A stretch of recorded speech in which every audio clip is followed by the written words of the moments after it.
Ok. Alors, bonjour à tous, merci d'être aussi nombreux dans cette session de conférence. On accueille aujourd'hui Gilles Ivaldi, qui est politologue et chargé de recherche au CNRS. Et il va nous parler aujourd'hui de la montée des populismes et notamment s'attarder sur un point particulier qui est l'impact du Covid sur le vote populiste en Europe et aux USA. C'est bien parce que ça fait la boucle avec une conférence qu'on a eue ce midi par Frédéric Ancel qui nous a parlé des élections américaines, donc c'est très bien.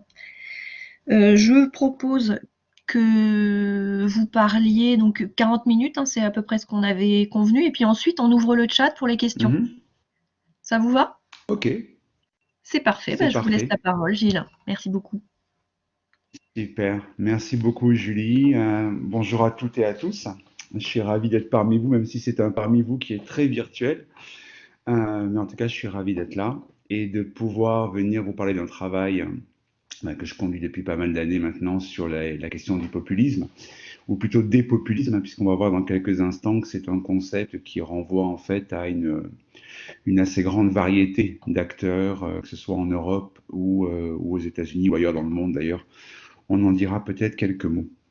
Donc effectivement, ce que je voulais faire aujourd'hui, c'était évoquer avec vous quelques points un peu théoriques, sans s'attarder trop longtemps, mais sur ce qu'est la définition du populisme, parce que c'est quand même un terme qui est très polémique et qui est utilisé souvent dans le débat public de manière assez controverse.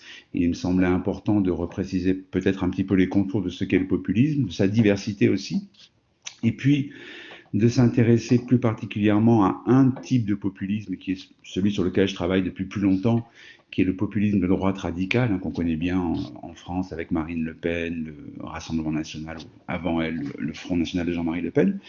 Et puis, effectivement, vous livrez quelques résultats d'une étude sur laquelle j'ai travaillé récemment, je travaille encore, où on essaye de voir un petit peu quels peuvent être les impacts des inquiétudes relatives au Covid sur les intentions de vote populistes au niveau individuel. Et je trouvais que, vu le contexte, c'était assez intéressant de partager ça avec vous. Donc voilà un petit peu l'architecture de cette conférence. Alors, la question du populisme, en fait, on devrait toujours être assez prudent sur la terminologie et parler des populismes. Parce qu'en fait, lorsqu'on parle de populisme, et notamment dans la littérature, alors qui est plus qu'abondante, aujourd'hui, le nombre d'études sur le populisme ou les populismes est assez considérable. C'est vraiment un thème aujourd'hui, une question de sociologie politique qui est prédominante. Donc lorsqu'on parle des populismes, en fait, il est toujours important d'avoir une vision assez précise de la définition du concept. Le populisme, ça n'est pas tout et n'importe quoi. Le populisme, ça n'est pas simplement la démagogie, par exemple, ou ça n'est pas le style politique qui consisterait à utiliser des gros mots ou à être plus ou moins agressif envers les adversaires politiques. Le populisme, si on veut essayer d'en comprendre un petit peu l'essence et la dynamique, il faut revenir à une définition, alors qui est une définition parmi d'autres, qui n'est pas nécessairement la seule, mais qui a l'avantage d'être assez opérationnelle et de permettre, à mon sens, de bien délimiter l'objet de notre réflexion lorsqu'on veut parler des populismes. Et ce populisme, en général, on l'approche en termes d'idéologie fine. C'est-à-dire qu'en fait, le populisme, pour bien le comprendre, renvoie à trois grandes idées qu'on va retrouver qui vont être véritablement des traits communs à l'ensemble des partis ou des acteurs populistes. La première grande idée, c'est l'appel au peuple. Le populisme, c'est d'abord et avant toute chose un appel au peuple, et un peuple qui est toujours défini comme un et indivisible. Il n'y a pas pour les populistes de groupes sociaux ou de segments sociaux ou de catégories sociales, c'est le peuple dans son ensemble dont il faut faire entendre la voix et défendre les intérêts. La deuxième idée du populisme, c'est celle des élites. Face à ce peuple, on a l'idée d'élite politique ou d'élite économique qui serait à la fois complètement déconnectée des attentes du peuple et qui ne représenterait plus ce peuple. D'où la revendication des leaders et des candidats populistes de représenter le peuple, de parler au nom du peuple. Et puis la troisième grande idée qui structure l'idéologie populiste, cette idéologie fine du populisme, c'est la souveraineté populaire. Pour les populistes, la souveraineté du peuple, qui effectivement est un principe essentiel de la représentation démocratique, mais pour les populistes, cette souveraineté populaire doit s'exprimer de manière absolue. En fait, le peuple devrait pouvoir donner son avis, prendre la parole, être entendu sur tous les sujets, et surtout, cette souveraineté devrait s'exprimer hors des canaux de la démocratie représentative classique, que sont notamment les grands partis politiques. Et c'est cette conjonction de ces trois idées qui aujourd'hui permet de définir le populisme. C'est-à-dire c'est à la fois la présence de l'appel au peuple, de la critique d'élites non représentatives et cette espèce de prétention d'une souveraineté populaire absolue, immédiate, sans entrave, qui définit le populisme. Et donc, c'est très important parce que pour parler de populisme, il faut qu'il y ait ces trois éléments-là. On peut avoir des mouvements qui sont relativement opposés aux élites, mais on a besoin de la conjonction des trois éléments pour pouvoir définir le populisme. Alors, vous voyez que, ayant dit cela, vous comprenez peut-être pourquoi on parle d'idéologie fine, parce que le peuple, les élites et la souveraineté populaire, ça ne définit en rien un programme politique. Ici, rien n'est dit, par exemple, sur l'économie. Est-ce que ce populisme est un populisme libéral, un populisme plutôt keynésien? Rien n'est dit sur les grands enjeux de société que sont l'immigration, que sont l'autorité, que sont l'Union européenne ou d'autres types de questions qui sont naturellement au cœur des programmes politiques des partis contemporains. Donc aujourd'hui, lorsqu'on parle d'idéologie fine du populisme, c'est aussi pour rappeler que ce populisme vient toujours s'adosser à des idéologies plus substantielles, plus épaisses en quelque sorte. Et ce sont ces idéologies-là, ces idéologies sur lesquelles le populisme vient s'attacher, qui vont lui donner sa coloration et sa substance programmatique. Et donc, à partir de cette combinaison entre le populisme comme idéologie fine et ces idéologies plus substantielles, on va pouvoir discerner différentes familles ou différents types de populisme. Et c'est là que c'est intéressant parce qu'effectivement, selon les contextes et selon les moments historiques, on a des types de populisme ou des variétés de populisme qui ne sont pas forcément les mêmes. Et aujourd'hui, si on regarde la scène politique mondiale, on a au fond trois grands types de populisme qui cohabitent. Le premier, qui est le plus important aujourd'hui quantitativement, qui est le populisme de droite radicale, dont on trouve trace, on va le voir en Europe avec des partis comme le RN en France, mais dont on peut aussi dire qu'il a caractérisé d'une certaine manière le phénomène Trump aux États-Unis depuis 2016. Mais on a aussi une gauche populiste, qu'on trouve en France avec Jean-Luc Mélenchon par exemple, mais qui est très bien incarné par un mouvement comme Podemos en Espagne. Et puis on a aussi toute une classe de partis populistes qui sont beaucoup moins connus, qui sont des partis anti-establishment qu'on trouve essentiellement en Europe orientale, mais qui vont opérer aussi sur des thèmes populistes, sur l'idéologie fine du populisme, et qui sont par ailleurs en général plutôt placés au centre de l'échiquier politique, qui ne sont pas vraiment ni à gauche ni à droite. Et donc, on réfère souvent à ces partis en termes de partis populistes centristes ou centristes anti-establishment. Et donc, on a ces trois grands types de populisme qui aujourd'hui cohabitent, certains comme en France au sein d'un même pays, et puis d'autres dans différentes aires géographiques. Je pense par exemple à l'Amérique latine où le populisme de gauche a longtemps été prédominant. Alors, naturellement, on pourrait évoquer les caractéristiques et l'histoire et les spécificités de chaque grand type de populisme. Ce qui me semble peut-être plus intéressant aujourd'hui, c'est de se consacrer à un de ces trois grands types, qui est, comme je viens de l'évoquer, le plus important et le plus, je dirais, le plus prépondérant aujourd'hui dans la plupart des grandes démocraties occidentales, qui est le populisme de droite radicale. Donc, encore une fois, des partis comme le RN en France ou le phénomène Trump, mais On va le voir aussi des idées, des thèmes qu'on a vus se diffuser dans énormément de pays et jusqu'au cœur même du Brexit, par exemple en 2016, puisque le phénomène du Brexit peut aussi, d'une certaine manière, se raccrocher à ce populisme de droite radicale. Et donc, si on se centre à présent sur ce type-là de populisme, alors on peut mieux qu'à des idéologiques.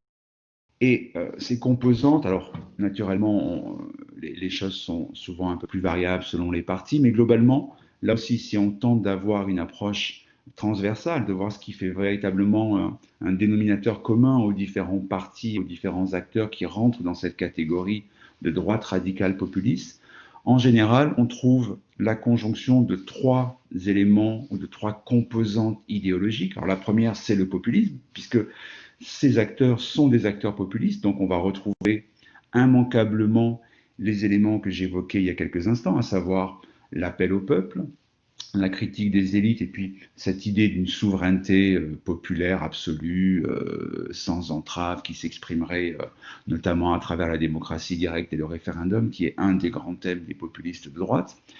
Mais ce populisme-là vient s'adosser à deux autres composantes qui sont très importantes.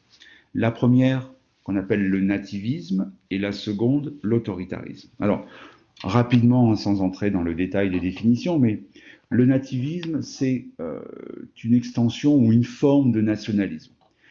C'est-à-dire, c'est cette forme de nationalisme, alors que certains historiens appellent le nationalisme exclusif ou fermé. C'est l'idée, effectivement, de défendre les intérêts de la nation, ce qui est le propre, naturellement, du nationalisme, mais au travers de mesures d'exclusion, exclusion des étrangers, des immigrés. Et le nativisme va plus loin puisqu'il présuppose, et c'est un des éléments qui est véritablement fondateur de l'idéologie de la droite radicale populiste, le nativisme présuppose l'idée de toujours favoriser les natifs, les gens du pays, par rapport aux étrangers ou par rapport aux forces externes. Et donc le nativisme, si vous voulez, c'est le concept scientifique qui définit quelque chose que vous connaissez toutes et tous très bien, qui est la préférence nationale, qui est le grand thème du Front National en France, mais de la plupart des partis comparables en Europe et ailleurs. Cette idée, au fond, qu'il faudrait toujours privilégier les nationaux vis-à-vis des étrangers, les privilégier pour les aides sociales, pour l'emploi, etc. Et ça, c'est vraiment la première composante, ce nationalisme nativiste qui véritablement distingue les droites radicales populistes d'autres partis de droite conservateurs qui n'ont pas cette composante-là. Donc c'est véritablement un élément très important. Et le second élément qu'on trouve le plus souvent, là aussi, en conjonction avec le nativisme et le populisme dans ces droites radicales, c'est l'autoritarisme. C'est-à-dire, c'est une vision de la société qui est fondée sur l'ordre, sur l'autorité, sur le respect des lois, sur une certaine forme de répression et d'idée que, au fond, l'ordre social doit toujours prévaloir sur les libertés individuelles. Et typiquement, cette idéologie autoritaire, elle est exprimée dans la volonté de restreindre les libertés individuelles pour le maintien de l'ordre, dans la lutte contre la criminalité. Très longtemps, en France, a été notamment exprimé par l'adhésion, en tout cas le soutien à la peine de mort par Jean-Marie Le Pen, puis Marine Le Pen, avant que cette proposition soit abandonnée. Et si on prend par exemple la campagne de Donald Trump en 2016 et a fortiori en 2020, on a bien vu que l'autoritarisme était vraiment un élément très important, très central. Cette idée d'être le candidat de la loi et de l'ordre, c'est quelque chose qui était au cœur de la campagne de Trump en 2020 et qui était déjà au cœur de sa campagne 4 ans auparavant. Donc, la droite radicale populiste, telle qu'elle existe aujourd'hui, elle a toujours, alors naturellement à des degrés divers, mais elle a toujours cette intersection entre le nativisme, l'autoritarisme et le populisme. Et c'est ça qui en fait véritablement son patrimoine idéologique et souvent le cœur de son programme politique, puisque on retrouve là l'ensemble des mesures sur l'immigration, sur la lutte contre le crime, et éventuellement un ensemble de mesures pour la démocratie directe. Donc on a là, si vous voulez, un petit peu l'architecture à minima de ce qu'est la droite radicale populiste. On verra qu'il y a d'autres composantes, mais ça, ce sont vraiment les trois composantes les plus importantes, à mon sens, pour bien comprendre et bien définir ces mouvements. Alors, tout à l'heure, je disais que la droite radicale populiste est aujourd'hui la mouvance, en tout cas la famille populiste la plus importante. Effectivement, si on regarde simplement à travers ce graphique un petit peu l'état des forces depuis les années 80. Et là, vous avez pour chaque barre de ce graphique le nombre d'élections, en fait, par décennie dans lesquelles on avait des partis de droite radicale populiste. Vous voyez que depuis les années 80, on a une présence en augmentation constante de cette famille ou des partis de cette famille de la droite radicale populiste dans les pays d'Europe, et que cette augmentation, évidemment, elle commence dans les années 80 dans les démocraties d'Europe de l'Ouest, et qu'on va avoir une croissance très importante tout au long des 3 ou 4 décennies qui vont suivre. Et puis, à partir des années 90, donc à partir de la chute du mur de Berlin, lorsqu'on a l'émergence de démocraties représentatives et compétitives en Europe de l'Est, eh bien, on voit que là aussi, les droites radicales populistes vont s'installer assez rapidement dans ce pays politique-là, et qu'on va là avoir aussi une croissance, alors qui est moins marquée, mais qui est quand même significative sur les 30 ans depuis la chute du mur de Berlin jusqu'aux années 2010. Et le graphique pourrait être enrichi des toutes dernières élections qui confirment très largement cette tendance. Donc aujourd'hui, effectivement, si on fait un rapide panorama des droites radicales populistes, et si je prends uniquement l'Europe, en 2009, donc au moment des élections européennes, qui avaient lieu à l'époque dans les 28 États membres de l'Europe, il y avait de mémoire 3 pays seulement qui n'étaient pas concernés par le phénomène de droite radicale populiste. De mémoire, le Portugal, l'Irlande et un 3e pays que j'oublie, mais je le retrouverai si vous le souhaitez. Partout ailleurs, on avait un parti de droite radicale populiste, ou voire plusieurs partis de droite radicale populiste qui étaient en compétition les uns contre les autres. Et naturellement, alors sans faire le tour d'horizon parce que ce serait trop long, mais si on prend juste la France et ses voisins proches, on a en France naturellement le RN que vous connaissez bien. Si on va en Italie, on a aujourd'hui 2 partis de droite radicale populiste qui sont particulièrement importants, la Ligue de Matteo Salvini et les Frères d'Italie, qui sont aujourd'hui les deux grands acteurs qui se partagent l'espace politique de la droite populiste. En Allemagne, on a vu depuis quelques années l'émergence de l'AfD. En Espagne, le parti Vox, qui aujourd'hui reprend beaucoup des thèmes de la droite radicale populiste. Et puis on pourrait prolonger aux Pays-Bas le Parti de la Liberté de Geert Wilders et d'autres partis. Et puis on pourrait naturellement aller vers l'Europe de l'Est. Aujourd'hui, la trajectoire de partis comme le Fidesz hongrois, par exemple, de Viktor Orban, rentre parfaitement dans ce cadre de la droite radicale populiste. Donc, vous voyez qu'on a une scène, et encore une fois, je vous renvoie à l'ouvrage pour celles et ceux d'entre vous qui sont véritablement intéressés par un panorama plus complet, mais on a quand même aujourd'hui une présence massive de ces partis en Europe. Et puis ce qui est intéressant, c'est qu'effectivement, avec le phénomène Donald Trump aux États-Unis, on a vu réémerger finalement un phénomène populiste qui d'ailleurs a certaines racines aux États-Unis. Le populisme, on l'identifie historiquement aux États-Unis à la fin du 19e siècle. Donc c'est intéressant de voir qu'il a pu ressurgir sous une forme beaucoup plus contemporaine et beaucoup plus moderne.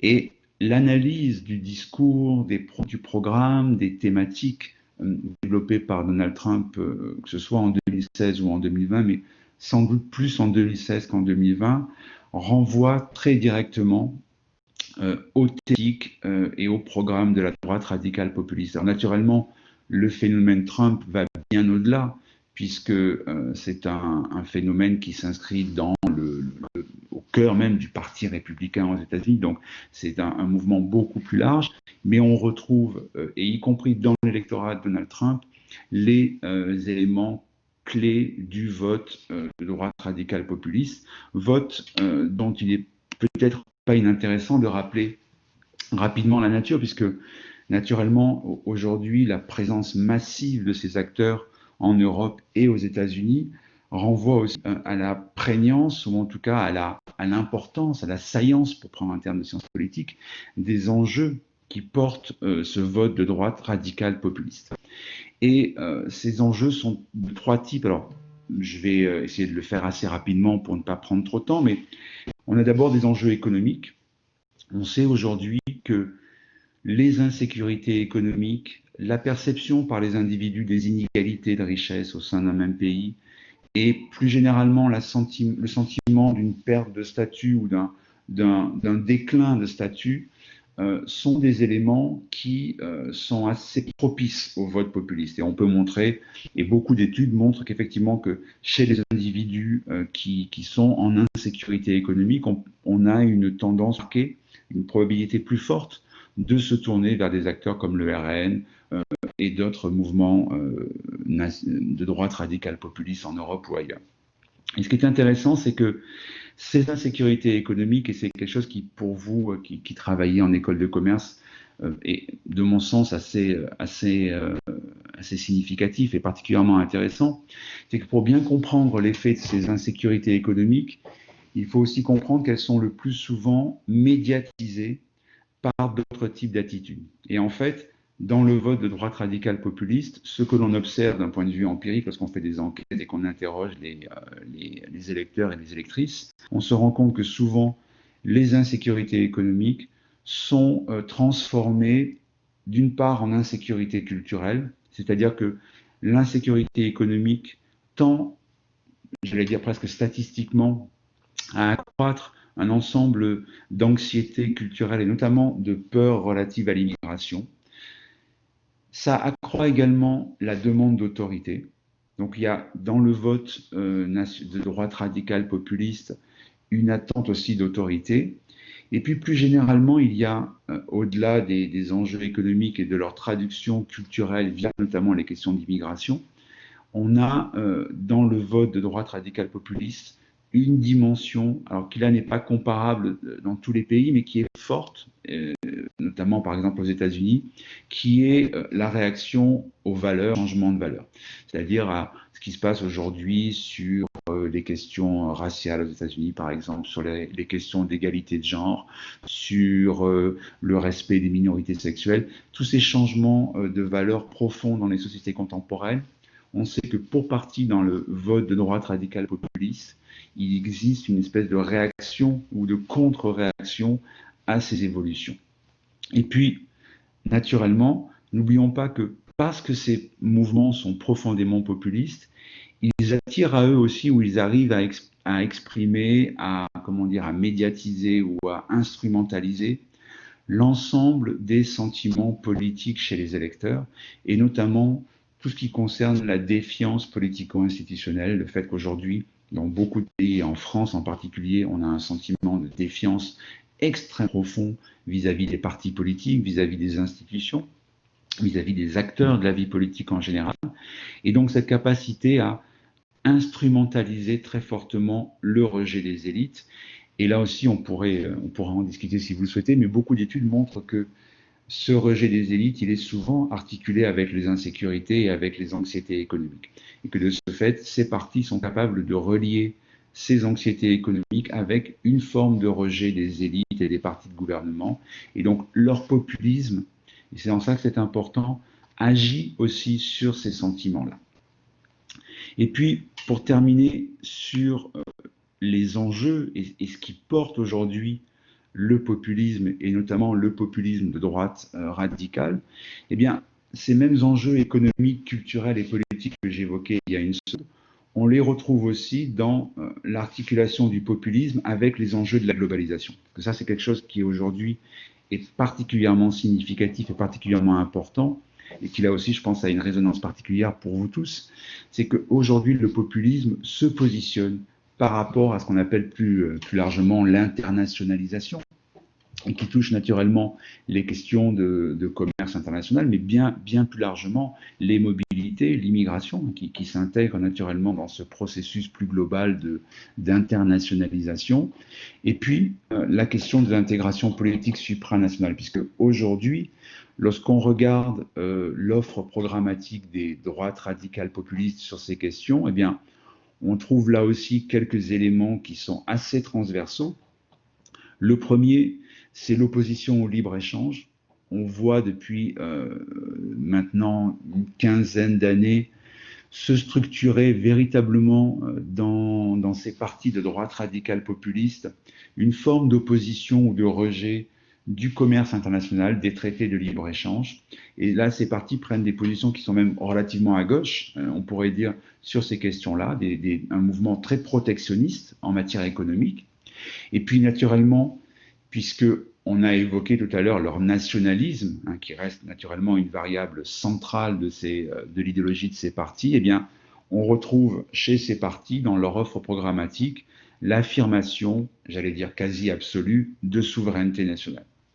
Et ça, c'est quelque chose que vous connaissez bien en France avec le discours du RN, mais qu'on retrouve alors pour le coup dans l'ensemble des mouvements qu'on peut intégrer au sein de la famille de droite radicale populiste, cette idée, alors que Donald Trump avait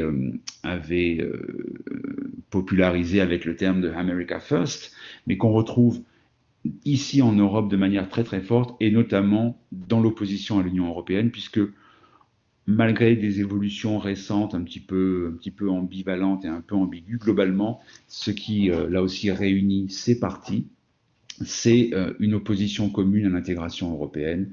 Et cet euroscepticisme, eh bien, il est central au RN en France, mais on le retrouve dans la Ligue italienne, la FD allemande, le PVV néerlandais. On pourrait citer encore une fois la quasi-totalité de ces mouvements qui sont très fortement critiques de l'Union européenne, et pour certains d'entre eux qui demandent même une sortie de l'Union européenne, ou en tout cas une remise en cause profonde des traités qui équivaut in fine à sortir de l'Union européenne. Donc voilà un petit peu brossé très rapidement le portrait de ces partis en termes d'idéologie et en termes d'enjeux, ou en tout cas au regard des enjeux qui portent leur succès aujourd'hui. Vous voyez bien que ces différents enjeux, ils sont aujourd'hui extrêmement importants. La globalisation, le libre-échange, l'immigration, ce sont naturellement des questions qui sont au cœur des agendas politiques et sur lesquels ces partis peuvent naturellement agir et qu'ils peuvent instrumentaliser, ou en tout cas problématiser dans le champ de la compétition politique. Il m'a semblé, vu le contexte et ce que nous vivons d'abord à titre personnel tous et toutes, et puis parce qu'aujourd'hui la pandémie devient un enjeu politique majeur, il m'a semblé intéressant de terminer cette conférence par quelques résultats d'une étude que nous sommes en train de mener avec des collègues européens sur les effets de la pandémie de Covid sur le vote populiste.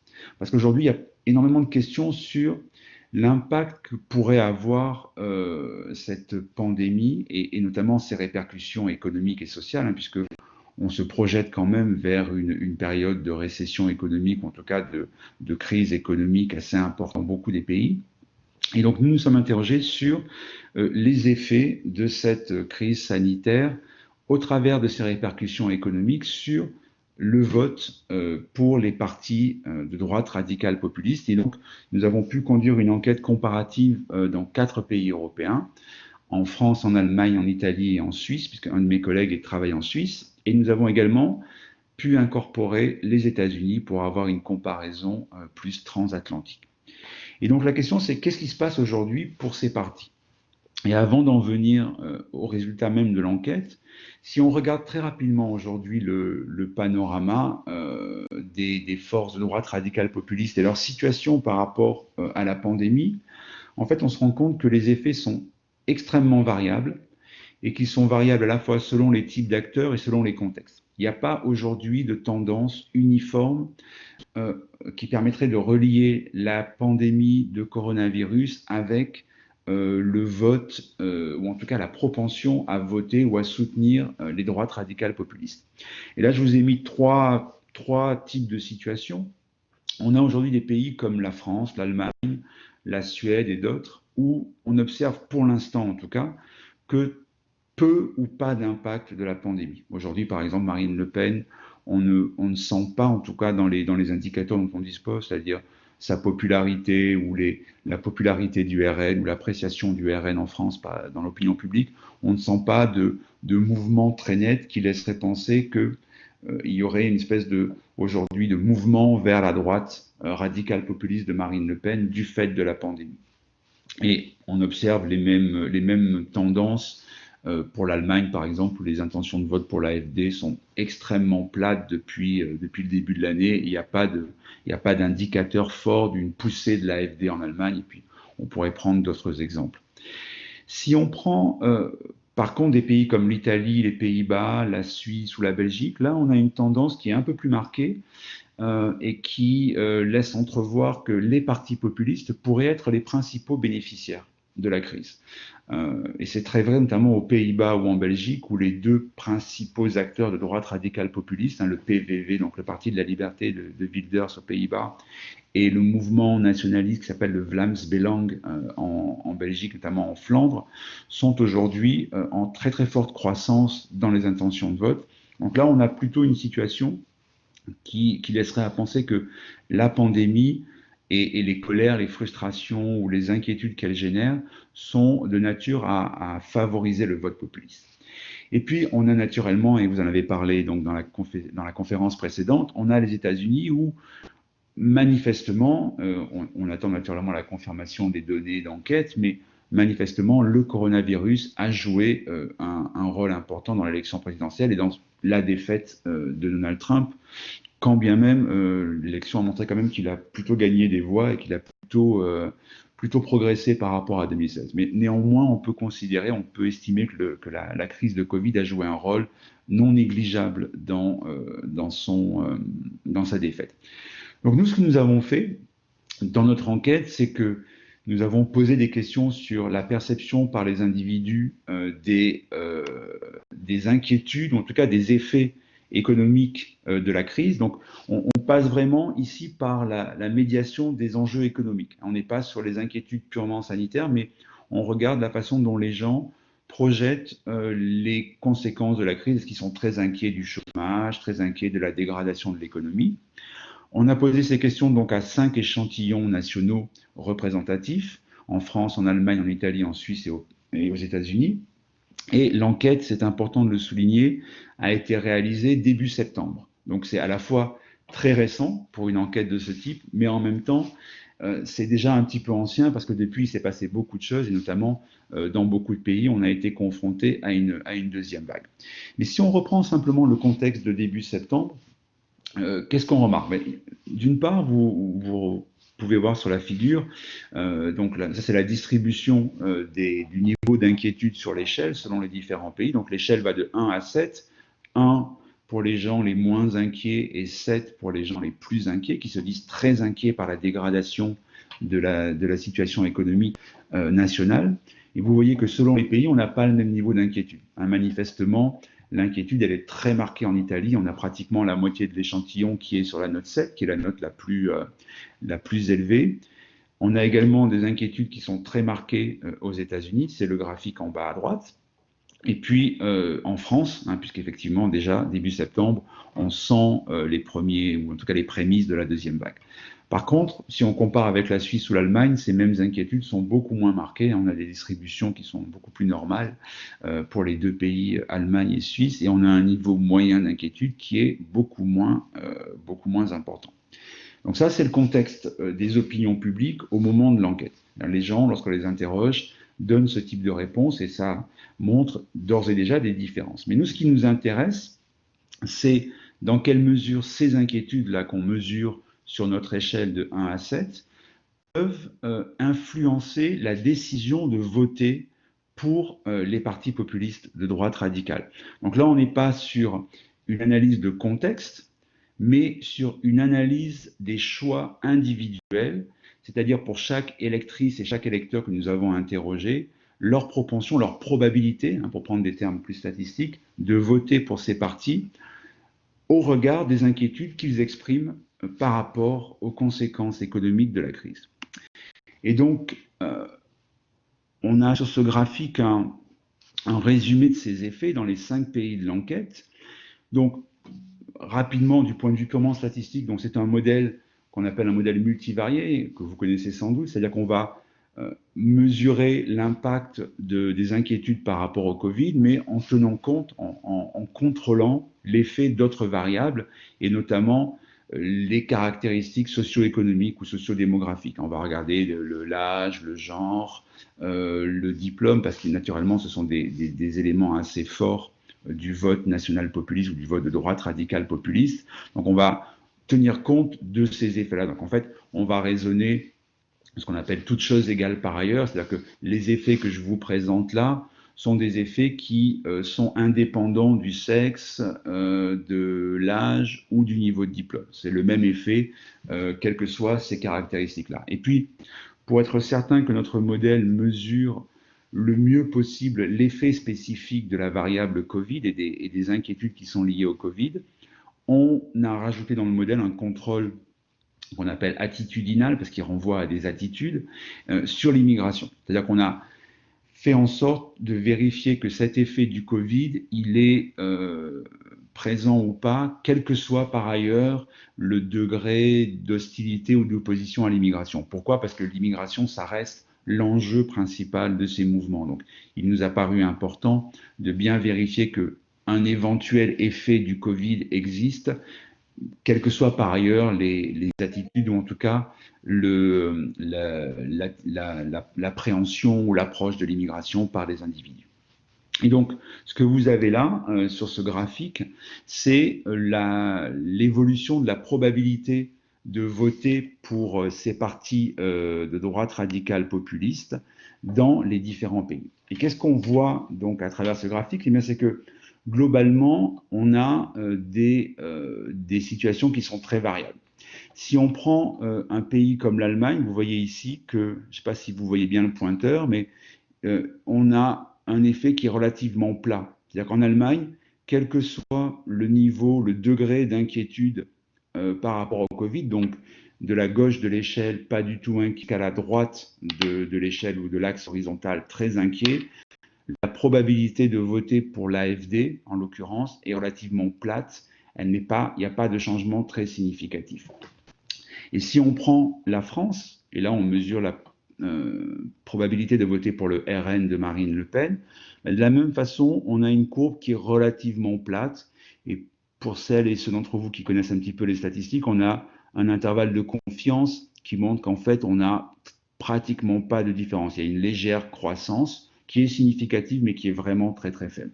Donc, dans des pays comme la France ou l'Allemagne, ce que l'enquête permet de montrer, c'est que l'inquiétude par rapport au Covid ou par rapport aux conséquences économiques du Covid ne produit pas nécessairement une probabilité plus forte au niveau individuel. C'est très important. Là, on est vraiment sur des modèles de choix individuels et non pas sur des modèles de contexte, mais ne produit pas de probabilité plus forte de voter pour des partis comme l'AfD ou l'Allemagne.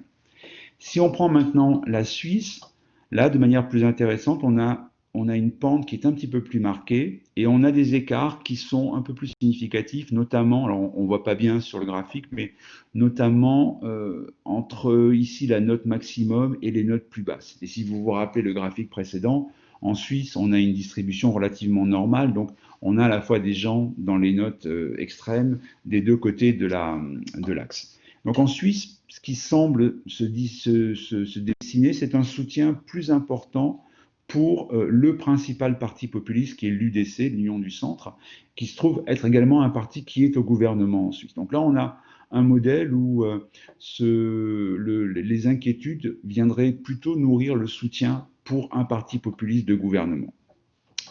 Si on prend l'Italie, là, on a un effet encore plus marqué. Et on voit qu'effectivement, le soutien, et là, on a combiné les deux principaux partis populistes que sont la Ligue de Salvini et les Frères d'Italie, de Giorgia Meloni. Et là, on voit bien que l'inquiétude par rapport au Covid fait croître la probabilité de voter pour ces partis, et notamment ici sur la note 7, où on a une probabilité qui est beaucoup plus élevée, avec un effet qui est beaucoup plus homogène. Et si vous vous souvenez, c'est lié à la distribution Italie, on a sur la barre 7 pratiquement la moitié de l'échantillon. Donc il est normal que l'effet soit particulièrement ici marqué pour cette catégorie-là. Et puis ce qui est intéressant, c'est naturellement les États-Unis, parce que là, on a l'exact inverse de ce qu'on observe en Europe, c'est qu'aux États-Unis, la probabilité de voter pour Donald Trump, elle va baisser de manière très significative en fonction du niveau d'inquiétude pour les répercussions économiques de la crise sanitaire. Autrement dit, ici, chez les électeurs qui aux États-Unis sont très peu inquiets, la probabilité de voter pour Trump est très élevée, mais au fur et à mesure qu'on progresse vers ici les positions de plus forte inquiétude, la probabilité va décroître. C'est que cette croissance, elle est elle-même variable en fonction du positionnement idéologique des électeurs. Et en fait, ce qu'on peut observer, c'est que cette décroissance, elle concerne essentiellement les électeurs qui sont au centre du spectre politique américain, c'est-à-dire les électeurs indépendants modérés. Chez les républicains et chez les démocrates les plus ardents, l'effet du Covid est complètement nul. Si vous êtes démocrate, vous votez pour Joe Biden. Si vous êtes républicain, vous votez pour Donald Trump. L'effet du Covid, semble-t-il, d'après nos données, n'a concerné que les segments électoraux qui sont au centre de l'axe politique, et donc ce qu'on appelle souvent aux États-Unis les électeurs indépendants. Donc vous voyez que, au fond, aujourd'hui, ce à quoi on est confronté, c'est une diversité d'effets. Et naturellement, on pourrait aller voir dans d'autres pays si on avait eu les moyens de conduire l'enquête de manière plus générale. Mais aujourd'hui, on a une diversité d'effets et il n'y a pas pour l'instant de tendance uniforme qui permettrait de relier le Covid au vote populiste, ni d'un point de vue contextuel, on l'a vu tout à l'heure, ni même d'un point de vue de modèle de choix individuels tels que ceux que je vous ai présentés ici. Alors pour conclure dans les 3-4 minutes qu'il me reste, donc pas d'effet du Covid-19 aujourd'hui sur le vote populiste de droite radicale. Pour la petite histoire, dans les pays comme la France ou l'Allemagne ou l'Italie, où il existe aussi un populisme plus à gauche, on a testé le modèle et il n'y a pas d'effet non plus. Aujourd'hui, il n'y a pas d'effet sur le vote Mélenchon, par exemple. Globalement, ce qu'on voit aujourd'hui, c'est quand même la tendance générale, ce qu'on peut appeler un effet de drapeau. Hein. C'est cette idée de la sociologie américaine de rally around flag. C'est que lorsqu'il y a une crise très importante, les électrices et les électeurs ont souvent tendance à se tourner plutôt vers des mouvements, vers des partis de gouvernement, et notamment les gouvernements en place, et il y a une forme un peu d'unité nationale. Alors ça ne dure pas forcément toujours, mais aujourd'hui c'est un petit peu le mouvement qu'on observe, et d'ailleurs il y a pas mal d'études qui le confirment, et qui peuvent expliquer par exemple que le RN ou l'AfD aujourd'hui ont un petit peu de mal encore à utiliser, ou en tout cas à instrumentaliser la crise sanitaire. Alors naturellement, aujourd'hui, on a cette tension très forte entre des logiques sanitaires et des logiques socio-économiques et politiques. Et ce que nous avons vu des facteurs qui sont les principaux moteurs du vote populiste de droite radicale, on peut imaginer que dans un avenir proche, une fois la crise sanitaire passée, ces facteurs-là, ces frustrations et ces colères pourraient tout à fait venir de nouveau nourrir le vote populiste de droite radicale. Et en fait, c'est le point sur lequel je voulais conclure, il serait très très imprudent à mon sens aujourd'hui d'avoir une conclusion définitive sur l'échec du populisme en général de manipuler ou d'instrumentaliser les peurs liées à la crise sanitaire et à ses répercussions. Parce qu'au fond, la crise économique vers laquelle il semble que nous allions va de nouveau générer tout un ensemble d'insécurités économiques. Et de ce que nous avons évoqué tout à l'heure ensemble, ces insécurités économiques médiatisées, hein, pour reprendre le terme que j'ai utilisé, elles sont de nature à nourrir à la fois des attitudes anti-immigration, le chauvinisme du welfare, donc cette préférence nationale que j'ai évoquée, ce nativisme qui est au cœur du programme des droites radicales populistes. Elles sont aussi de nature à alimenter la défiance politico-institutionnelle, et puis surtout, aujourd'hui, à travers la crise du Covid, ce à quoi on assiste, c'est une tendance générale à la fermeture des frontières, au retour des souverainetés et finalement à une forme de repli sur l'État-nation. Et ce repli sur l'État-nation, c'est le thème, ou un des thèmes fondateurs, j'allais dire, ou très porteurs des droites radicales populistes. Donc pour toutes ces raisons, il me semble très prématuré de conclure à l'échec des populistes. Je crois qu'aujourd'hui, malheureusement, on a une situation peut-être de double détente. Tant que la crise sanitaire perdure, effectivement, le populisme semble un petit peu sous couvert. Mais demain, dans quelques mois, lorsque cette crise, comme on peut l'espérer, sera terminée, alors on rentrera dans une autre phase, une autre séquence électorale et politique dans laquelle les enjeux économiques, culturels et politiques pourraient tout à fait nourrir une nouvelle vague populiste à droite, comme peut-être à gauche. Voilà, j'en ai terminé, je vous remercie. Merci beaucoup Gilles pour cet exposé très clair et passionnant. Alors on a quelques questions, c'est très bien. La première, quelles seraient les conséquences si un populiste arrivait à être président en France? D'accord. Lequel? Marine Le Pen ou Jean-Luc Mélenchon? Les conséquences ne seraient pas les mêmes. Ah, dites-nous peut-être quelques mots de chacun. Oui, non, c'est juste pour vous taquiner. Effectivement, oui, aujourd'hui, alors d'abord, ce qui est clair aujourd'hui, c'est que la vie politique française, en tout cas le paysage politique français est fortement structuré par l'opposition entre Marine Le Pen et Emmanuel Macron. On a quand même quelque chose qui perdure aujourd'hui. Alors on n'est pas du tout certain que ce sera le cas en 2022, mais aujourd'hui, effectivement, l'hypothèse d'un nouveau duel Macron-Le Pen au deuxième tour est assez avérée.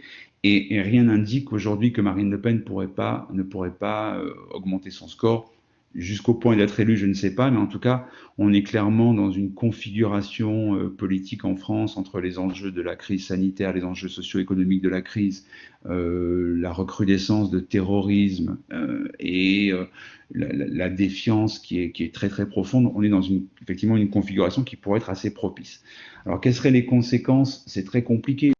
Globalement, ce que l'on sait, des populistes de droite radicale lorsqu'ils arrivent au pouvoir, c'est qu'ils développent ce qu'on appelle un modèle de démocratie illibérale.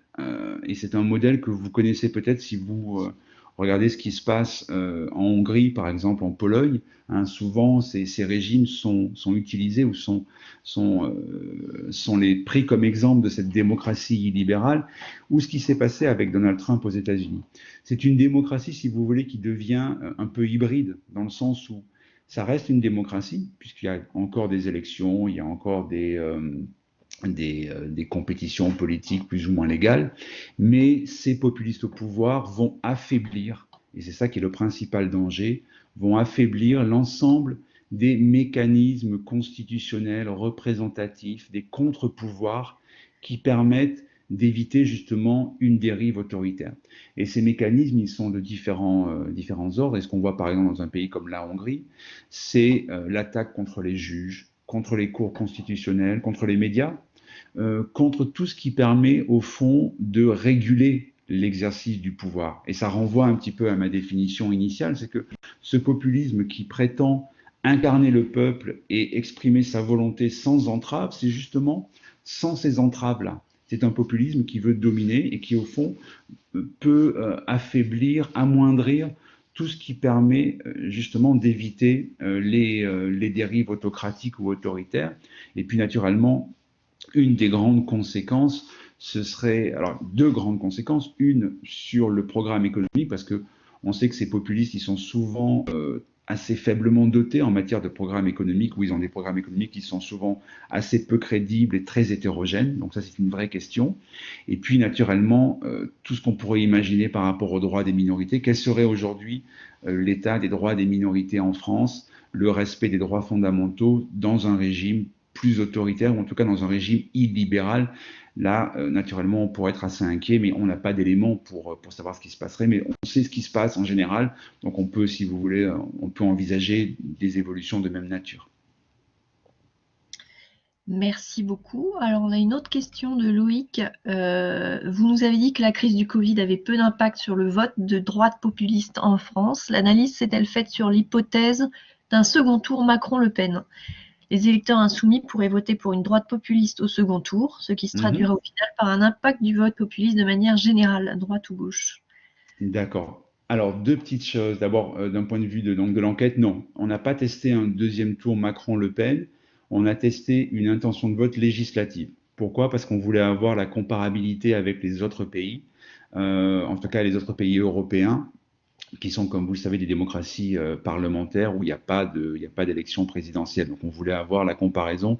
Et aujourd'hui, tester un deuxième tour Macron-Le Pen, c'est un peu compliqué parce qu'on fait fi quand même de la réalité de ce que serait un premier tour. Donc on serait obligé de tester au moins les deux tours pour être plus cohérent. Quant à la remarque concernant les transferts de vote de Mélenchon à Le Pen, justement, ce qui est intéressant, c'est que si, de mon point de vue, et ça on peut naturellement en discuter, mais Mélenchon et Le Pen, à leur manière, incarnent le populisme, n'oublions pas que leur populisme vient s'adosser sur des idéologies qui sont très différentes. Chez Marine Le Pen, le populisme, je l'ai rappelé, vient s'appuyer sur le nativisme, donc le nationalisme fermé, exclusif, une forme de xénophobie, sur l'autoritarisme. Chez Jean-Luc Mélenchon, le populisme, qui est très virulent, vient s'appuyer sur d'autres éléments idéologiques, sur alors, ce qu'on pourrait appeler le socialisme pour faire un petit peu rapidement, hein, donc une politique très redistributive, très keynésienne, plutôt égalitaire. Il n'y a pas chez Jean-Luc Mélenchon d'autoritarisme. Il y a un petit peu de nationalisme, mais qui est beaucoup moins prononcé que chez Marine Le Pen. Et de fait, si on regarde les transferts de voix de 2017, contrairement à ce qui a pu être beaucoup dit ou écrit, les électeurs Mélenchon ont très peu voté pour Marine Le Pen au deuxième tour. J'ai plus en tête le pourcentage, mais c'est de l'ordre de moins de 8 ou 7 ou 8%. Donc il n'y a pas, si vous voulez, l'idée d'un arc populiste de la gauche à la droite, pour l'instant en tout cas, ne répond pas à la réalité de ce qu'on sait des choix électoraux. Et donc il y a eu très très peu de transferts entre Mélenchon et Le Pen. Donc rien n'indique que ces transferts seraient plus massifs en 2022. Les électeurs Mélenchon restent très très réticents par rapport à la dimension nationaliste, xénophobe et autoritaire du populisme lepéniste. Merci beaucoup. Une autre question de Myriam. Dans quelle mesure le Rassemblement national pourrait appliquer ces réformes s'il arrivait au pouvoir?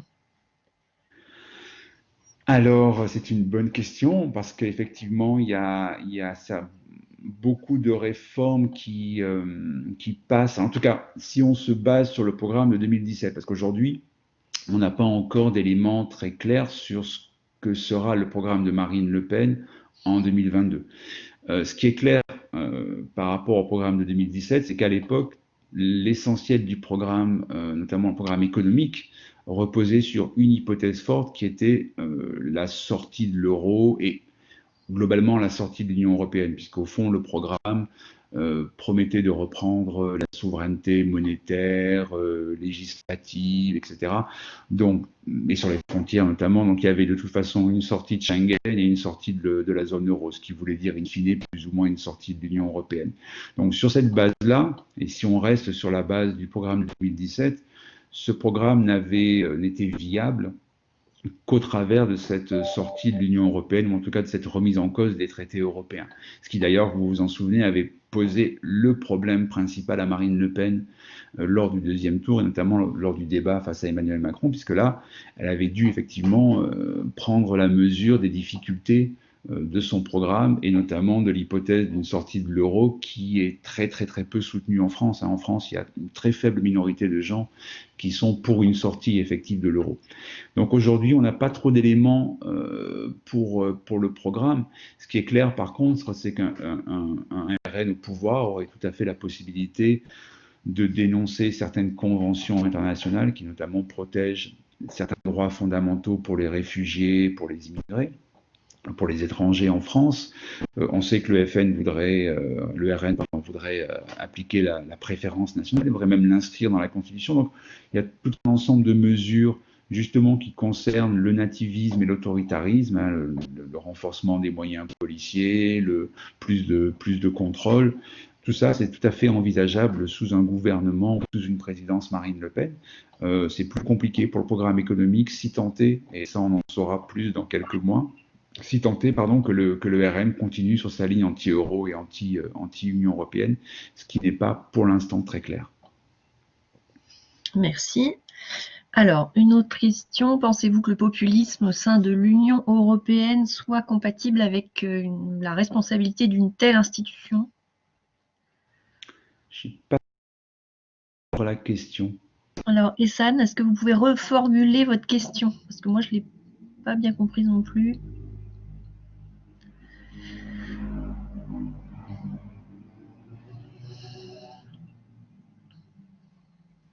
Ihsan, vous pouvez préciser votre question? C'est une question sur l'Union européenne.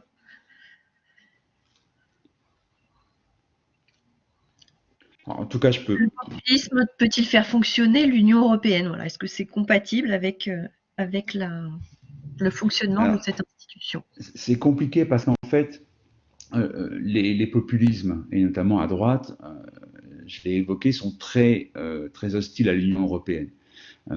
Si on prend par exemple Matteo Salvini en Italie, lorsqu'il prend la tête de la Ligue fin 2013, il amène un discours très anti-européen, sortir de l'euro, sortir de Schengen, etc.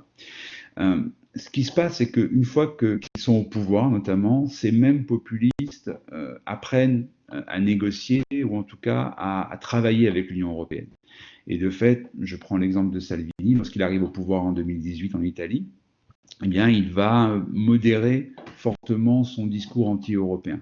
On parle plus de sortir de l'euro, on négocie des aides à l'Italie pour faire face à la situation des réfugiés, ce qui se passe à Lampedusa et dans d'autres îles italiennes. Donc, on a, si vous voulez, toujours une différence, en tout cas un décalage entre ce qui est dit pendant les élections, pendant les discours et pendant les campagnes électorales, et puis ensuite la façon dont ces populistes se comportent par rapport à l'Union européenne. Donc j'aurais tendance à dire que d'une certaine manière, y compris pour les populistes les plus eurosceptiques, et Dieu sait que Salvini faisait vraiment partie des eurosceptiques purs et durs, n'oublions pas qu'il était quand même allié avec Marine Le Pen, il est toujours allié avec Marine Le Pen dans le groupe européen qui est le plus eurosceptique. Mais même pour un Salvini, à un moment donné, on a vu une capacité à modérer, à lisser son discours anti-européen et finalement à travailler avec l'Europe. Et on a un autre exemple, on en a plusieurs, mais un qui est très intéressant, c'est à gauche, alors pour le coup de l'échiquier politique, Syriza en Grèce. Si vous vous souvenez, au moment des plans de relance et des plans d'urgence de l'Union européenne, Syriza gagne les élections en Grèce sur des thèmes très anti-européens, contre la Troïka, contre l'austérité. Et puis Tsipras devient chef du gouvernement et va apprendre à travailler avec l'Union européenne, avec la Troïka, avec le FMI. Et on a là aussi un exemple d'adaptation des populistes aux contingences du pouvoir. Donc, d'une certaine manière, oui, le populisme pourrait être compatible avec l'Union européenne tant qu'il reste minoritaire. Ce qui serait plus préoccupant, c'est si effectivement, dans les années à venir, on avait une conjonction de gouvernements populistes en Europe qui pourrait amoindrir les pouvoirs de l'Union européenne. Mais pour l'instant, on n'est pas confronté à ce type de situation. Merci. Alors Loïc nous repose une question extrême, dit-il. Y a-t-il un risque de conflit beaucoup plus accentué, voire de guerre, dans l'hypothèse que Marine Le Pen soit élue? Quelle aurait été sa stratégie diplomatique dans les récents échanges avec Erdogan, par exemple? Alors là, c'est une question qui va un petit peu au-delà de mes compétences, pour être franc, hein. Je ne suis pas un spécialiste de géopolitique et de relations internationales. Ce qu'on sait, c'est que Marine Le Pen, en tout cas comme beaucoup de leaders populistes européens, est assez fan de la Russie. C'est-à-dire qu'en fait, on a un axe clairement Paris-Moscou ou Rome-Moscou. Lorsqu'on prend Salvini ou Marine Le Pen, on sait qu'ils ont des liens très très étroits avec le régime de Poutine et qu'ils ont une forme d'admiration. En tout cas, ils trouvent chez Poutine des qualités de leadership et d'autorité qui correspondent un petit peu à je dirais leur idéal de pouvoir. Donc, ce qu'on peut imaginer effectivement dans une présidence Marine Le Pen, mais c'est vraiment très très hypothétique, c'est un renforcement des liens avec la Russie aux dépens très probablement des liens avec les États-Unis. Le RN reste quand même relativement peu atlantiste et probablement aussi un affaiblissement des liens avec l'Union européenne. Mais encore une fois, il est très difficile de répondre clairement à la question parce que tout ça reste très, très, très quand même hypothétique. Dans les relations autres, clairement, Marine Le Pen, son grand enjeu, et si demain elle était présidente, clairement, son premier enjeu, ce serait l'immigration. Ce serait d'une certaine manière travailler à réduire l'immigration en France, à fermer les frontières, en tout cas à rendre l'immigration beaucoup plus difficile. Mais là aussi, si on prend juste deux exemples, c'est quelque chose qui est relativement contraignant et qui n'est pas si facile à mettre en place, mais y compris d'un point de vue théorique. Marine Le Pen peut être très critique de M. Erdogan, mais il ne faut pas oublier que la Turquie a quand même bénéficié d'une aide massive de plusieurs milliards d'euros pour devenir zone tampon pendant ce qu'on a appelé la crise des réfugiés de 2015, et que l'Union européenne a confié à M. Erdogan le soin d'accueillir et de garder des centaines de milliers de réfugiés syriens qui cherchaient à venir en Europe. Et aujourd'hui, la Turquie fait véritablement partie de ces États tampons que l'Union européenne utilise pour éviter une immigration plus importante vers les pays de l'UE. Donc Marine Le Pen a peut-être raison de critiquer M. Erdogan, ça lui appartient, mais en tout cas, elle n'ignore pas cette réalité que la Turquie aujourd'hui est plutôt un allié de l'Union européenne en matière d'immigration plutôt qu'un adversaire.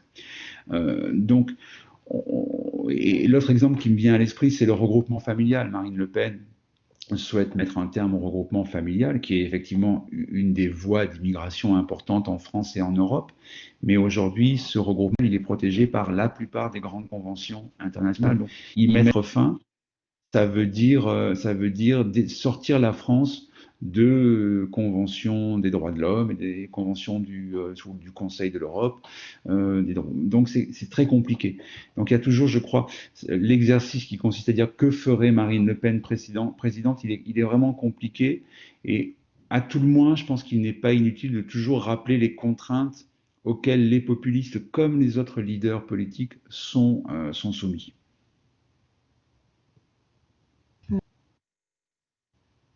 Alors, une autre question de Lies, que se passe-t-il? Est-ce que l'Union européenne pourrait survivre si plusieurs pays se mettaient à se refermer sur eux-mêmes et la rejetteraient du fait de l'interdépendance des pays entre eux dans cette institution? Écoutez, pour l'instant, le cas du Brexit semble montrer que si on a un pays qui quitte l'Union européenne, ça ne met pas en péril l'architecture globale de l'Union européenne. J'allais dire, tout dépend de ce qu'on entend par fermeture et ce qu'on entend par pays, en tout cas par quels pays seraient concernés. La fermeture, par exemple, aujourd'hui, avec la crise du Covid, on a des pays qui se referment sur eux-mêmes. Mais ça n'est pas contre l'Union européenne, c'est juste un ensemble de mesures de protection.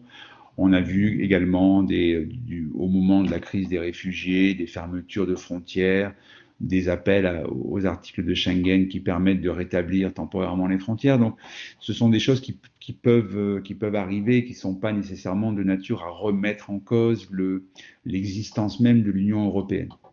Si par fermeture ou repli vous entendez des référendums ou des décisions pour quitter l'Union européenne, effectivement là la situation serait beaucoup plus grave et on aurait naturellement un danger, en tout cas une menace sur la pérennité de l'Union européenne. Mais là aussi, j'ai envie de dire, tout dépend du nombre de pays et de la nature de ces pays, et sans faire offense à quelques pays que ce soit, mais naturellement que si demain l'Allemagne ou la France quittent l'Union européenne, ça n'a pas le même impact qu'un autre pays. Je fais vraiment sans aucune offense, mais si Malte ou Chypre quittent l'Union européenne demain, je ne pense pas que ça ait le même impact que si effectivement c'est la France, l'Allemagne ou les Pays-Bas ou l'Italie qui sont les poids lourds de l'Union européenne. Donc voilà, je pense que la question mérite en tout cas d'être précisée en termes à la fois de ce qu'on entend par ce repli, par les pays qui pourraient être concernés. C'est une hypothèse qui aujourd'hui ne correspond pas à la réalité. Aujourd'hui, lorsqu'on parle de l'Union européenne, on a globalement une insatisfaction sur le fonctionnement de l'Union européenne. Donc effectivement, on a des opinions publiques, notamment en France, en Italie, qui sont très critiques de la façon dont l'Union européenne fonctionne, mais globalement, le soutien à la construction européenne reste quand même assez majoritaire. Et il y a très peu de pays, lorsqu'on pose aux gens la question « Souhaitez-vous que votre pays quitte l'Union européenne ?» Il y a très peu de pays où cette question recueille une majorité. globalement, la plupart des pays européens et des opinions publiques dans ces pays restent pro-européennes, ou en tout cas suffisamment pro-européennes pour ne pas vouloir quitter l'Union européenne. Et d'ailleurs, on a bien vu qu'en France, les discours comme ceux, par exemple, de M. Asselineau, qui vont vers un Frexit, donc une sortie de la France de l'Union européenne, restent des discours qui sont très minoritaires. Il n'y a pas de soutien massif aujourd'hui en France pour quitter l'Union européenne, et c'est la même chose en Italie ou en Allemagne, ou je ne sais, dans la plupart des pays européens. Merci. Question de Loïc.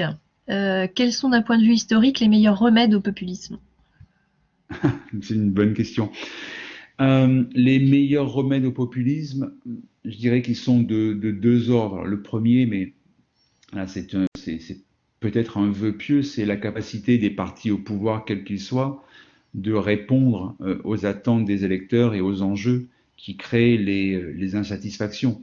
Aujourd'hui, par exemple, on sait qu'un des grands enjeux contemporains, ce sont les inégalités. C'est qu'aujourd'hui, dans la plupart des pays, les inégalités de richesse se sont polarisées, accrues à un point tel que ça crée véritablement énormément de frustration, de colère, d'incompréhension et un sentiment de privation de la part de beaucoup d'électeurs. Et si vous reprenez en France, par exemple, le mouvement des Gilets jaunes, typiquement, on a vu l'impact politique sur la colère de groupes sociaux qui se sentent paupérisés, qui se sentent en déclin, quand bien même ce sont des gens qui travaillent et qui sont intégrés économiquement. Donc, effectivement, le meilleur remède au populisme, c'est la capacité des partis traditionnels non populistes de traiter les enjeux qui nourrissent le populisme. Ça, évidemment, c'est quelque chose qui est facile à dire et qui est sans doute moins facile à faire. De mon point de vue, aujourd'hui, le remède au populisme, il passe par peut-être deux choses. La première, c'est dans le combat politique que certains et certaines veulent mener contre le populisme, et qui est tout à fait légitime, c'est de souligner les faiblesses, les incohérences du populisme.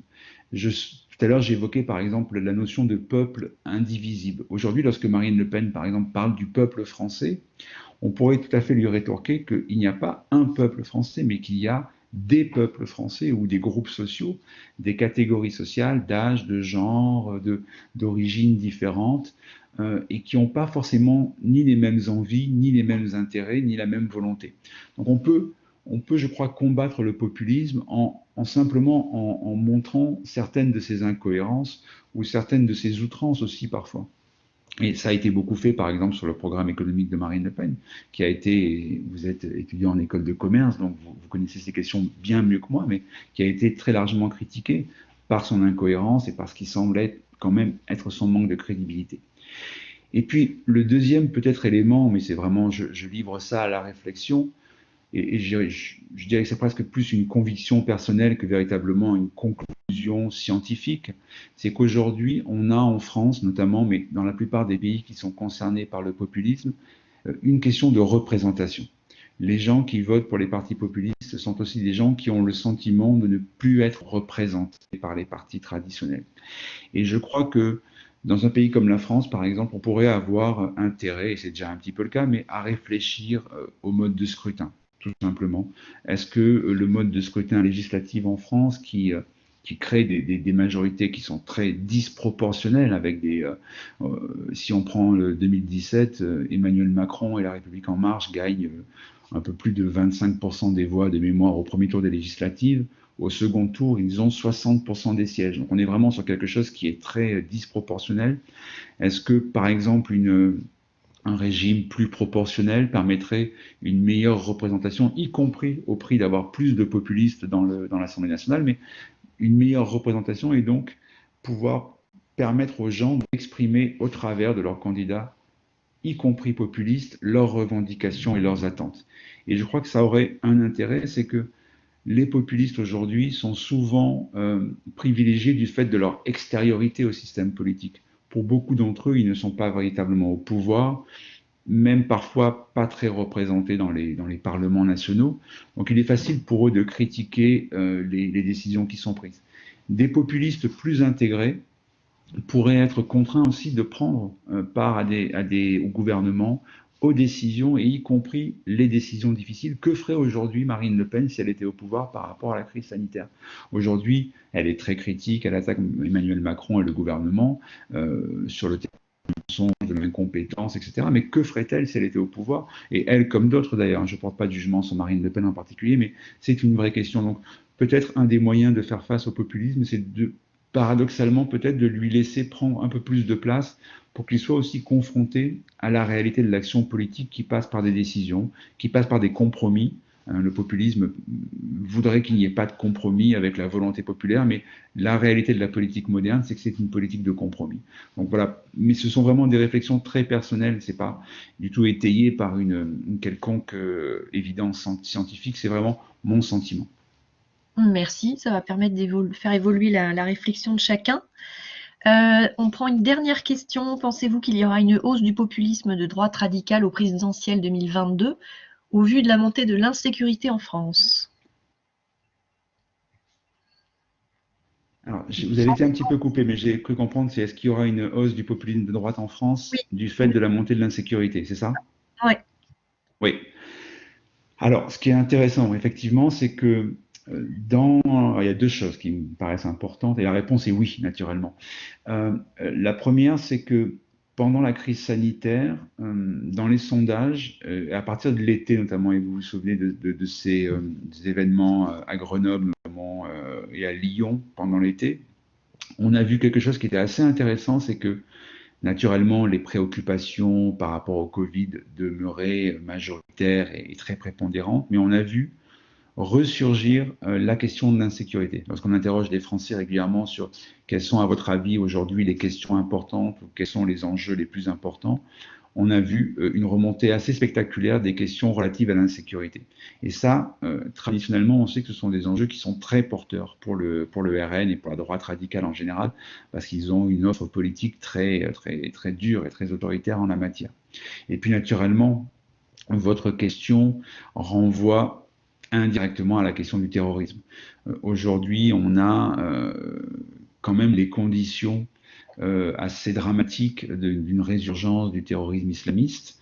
Et lorsqu'on rajoute ça aux colères qui sont déjà sous-jacentes depuis très longtemps, et à l'ensemble des frustrations et des peurs, des inquiétudes qui sont générées par la pandémie, on a effectivement un cocktail potentiellement explosif et potentiellement très porteur pour Marine Le Pen dans les mois et les années à venir.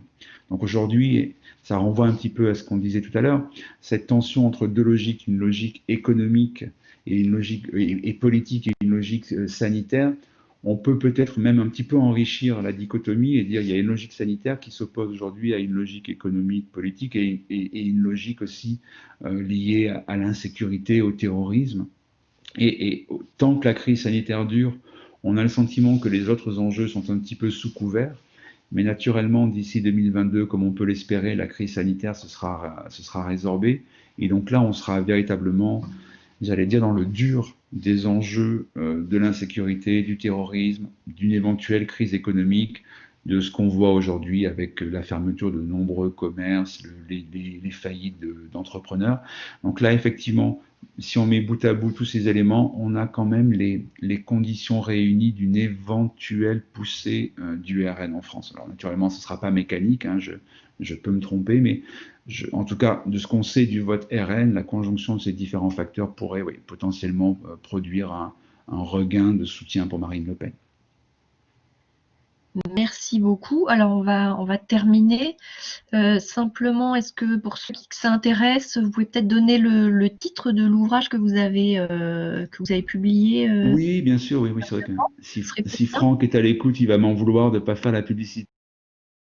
Ben, le titre de l'ouvrage, c'est De Le Pen à Trump, le défi populiste.